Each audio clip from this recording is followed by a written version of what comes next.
Hello everyone, this is Kalpesh Kapadia, Assistant Professor in Civil Engineering Department at Dr. Subhash Technical Campus.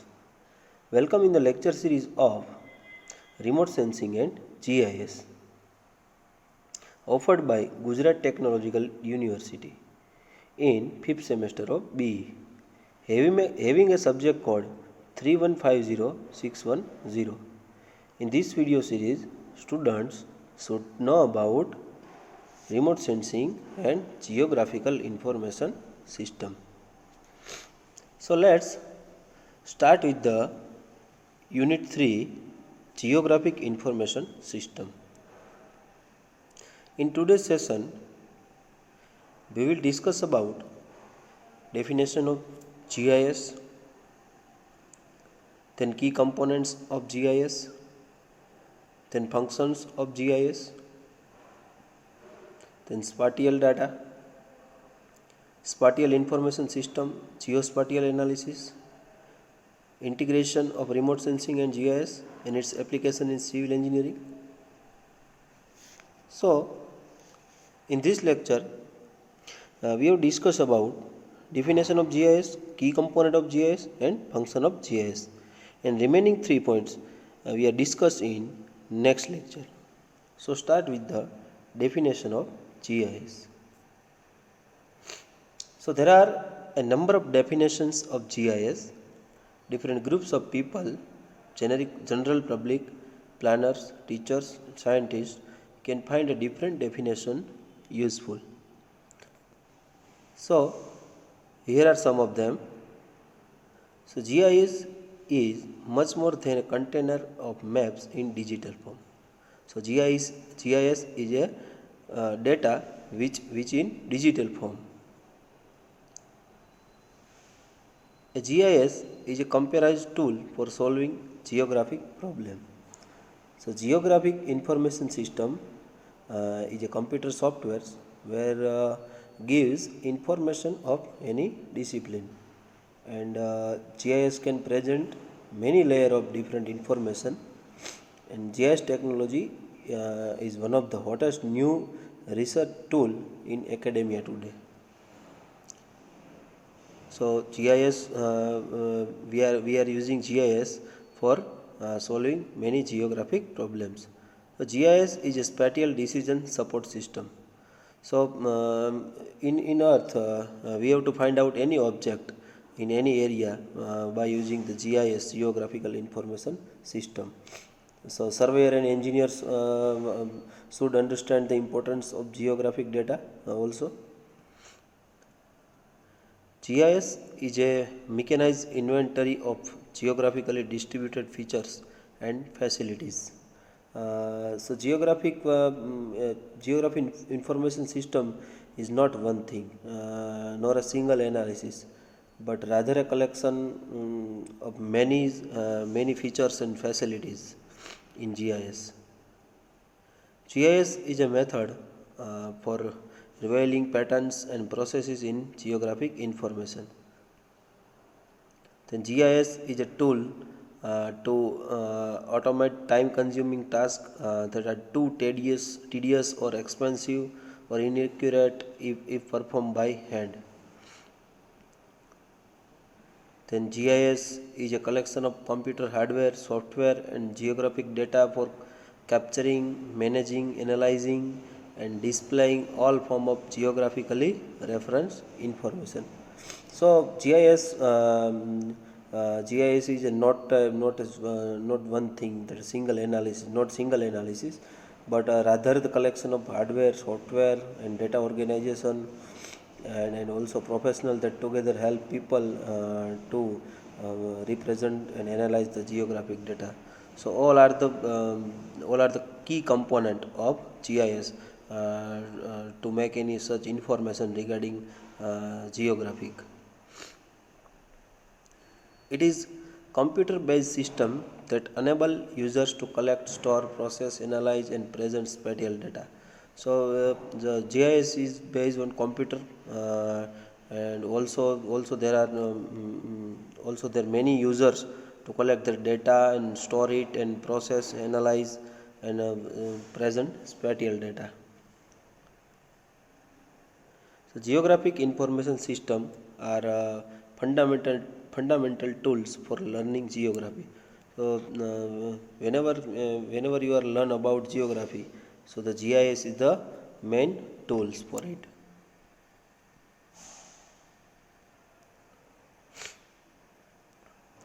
Then they provide a means of inquiring into geography through mapping by extending and deepening in the way that maps are used to explore geographical issues.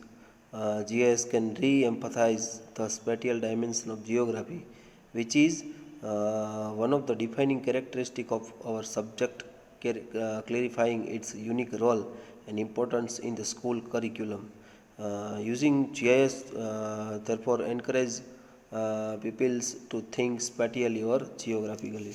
So GIS can combine geographic and other types of data to generate map reports, enabling user to connect, manage and interpret location based information in a planned and systematic way.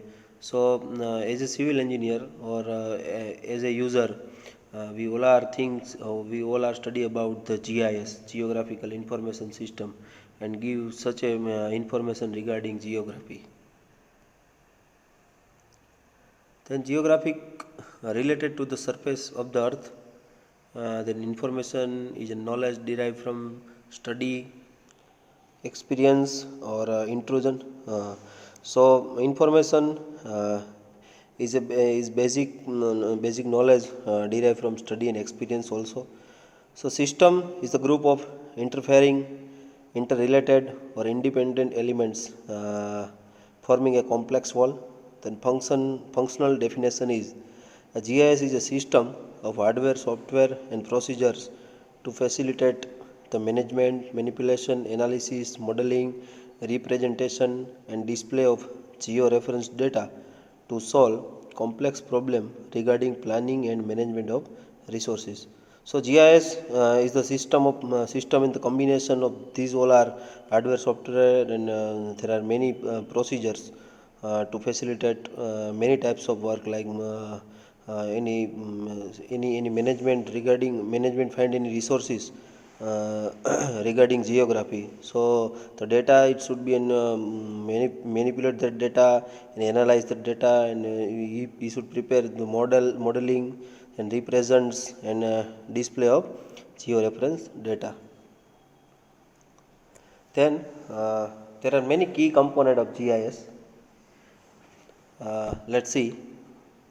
First one people, second one is data, then software, hardware, network and procedures and various methods. So these all are the key component of GIS. So let's start with the people. So people are the most important part of a GIS and define and develop the procedure used by GIS can overcome shortcoming of the other four elements data, software, hardware and procedure but not vice versa. So the people are the most important part for this geographical information system and people are the most component because of the most valuable resources which help GIS so as to achieve the variation in applications. The people also responsible to set framework for computer hardware, software, process data for analyze in GIS which is applicable in a university, business or a government organization. Then the real power of GIS comes from the people who use them. So those people who are using GIS, that people the real power for GIS. Over the past decade, computer have become much easier for people to use and more affordable for companies, school and organization to purchase. So the given this fact, the number of GIS user has increased rapidly and no longer includes only GIS specialists. So before few decades, there are the GIS is used by some special GIS specialist, and nowadays the people are more using computers and such a devices, and again the people are using many types of softwares for that, and the GIS is one of them for finding many objects on the earth. So today, GIS is being used by people in many different fields as a tools that enables them to perform their job more effectively. Like police use GIS to solve crimes. So police are also using use GIS. Emergency 911 operators use GIS too, or many of the companies use this GIS, geographical and geographical information system, for solve their problems and issues. Send emergency personnel to a person in distress. Biologists use GIS to protect plant. So let's see this emergency personnel to a personnel in distress. Also using there are also use GIS for emergency for any emergency. Also biologists use GIS to protect plant animal species. Teacher use GIS to teach lesson in geography, okay, then history or engineering. So there are many educators are using GIS for studying studying to student, like geography, history or engineering. The list of GIS user in 21st century goes on and on. Whatever the application, the user is the key of the successful GIS. So then there are many trained programmer who develop and provide user interface for end user, and the GIS is used are many ways. Then second one is data. So data is the information used within a GIS. Since a GIS often incorporates data from multiple sources, its accuracy defines the quality of GIS. So the data for GIS is collecting various places, and these data are this data uh, uh, this data is data are combined and make the object of that place. GIS quality determines the types of questions and problems that may be asked of GIS. Find and develop the procedure by GIS. So let's see in figure. There are various data regarding the place. So image 1, 3 and image 2, 1, 2 and 3, and the final map is made in the GIS, and there are many coordinates like X and Y coordinates for that particular object.